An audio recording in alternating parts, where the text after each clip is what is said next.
பீகார்ல பட்ட பகல்ல மருத்துவமனைக்குள்ள நுழைந்த 5 பேர் கொண்ட கும்பல் பரோல் கைதி ஒருத்தரை சுட்டு கொலை செஞ்சுட்டு அங்கிருந்து தப்பி ஓடின சம்பவம் ரொம்பவும் பரபரப்பா பேசப்படுது.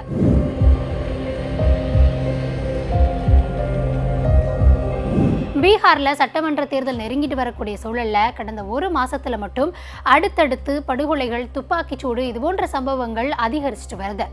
இந்த நிலையில இப்போ மீண்டும் பீகார்ல அரங்கேறின இந்த துப்பாக்கிச்சூடு சம்பவம் நிதிஷ்குமார் தலைமையிலான அரசுக்கு பெரும் நெருக்கடியை ஏற்படுத்தி இருக்குது.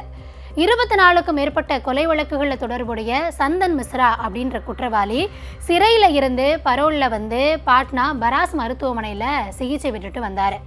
இந்த நிலையில் பட்டப்பகலில் சந்தன் மிஸ்ரா இருக்கக்கூடிய மருத்துவமனைக்கு வந்த 5 பேர் கொண்ட கும்பல் மருத்துவமனைக்குள்ளே நுழைஞ்சிருக்கு.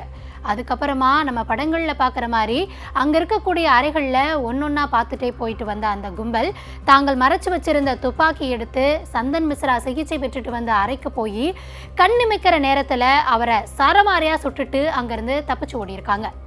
இதையடுத்து படுகாயமடைந்த சந்தன் மிஸ்ராவுக்கு சிகிச்சை வழங்கப்பட்டுட்டு வருது. ஒரு கட்டத்தில் சிகிச்சை பலனின்றி அவர் உயிரிழந்தார்.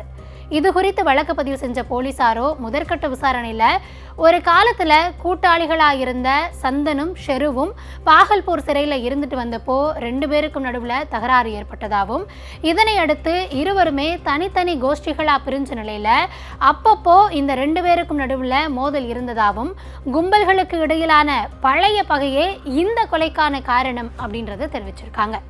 அது மட்டும் இல்லாமல் குற்றவாளிகள் அடையாளம் காணப்பட்டிருக்கதாகவும் தலைமறைவாக இருக்கக்கூடிய ஷெரு கூட்டத்தை சேர்ந்தவங்களை விரைவிலேயே கைது செய்ய நடவடிக்கை எடுக்கப்பட்டிருக்கதாகவும் காவல்துறை தெரிவிச்சிருக்காங்க.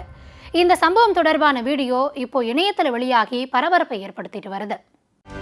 செய்திகளை உடனுக்குடனும் துல்லியமாகவும் தெரிந்து கொள்ள சப்ஸ்கிரைப் பண்ணுங்க.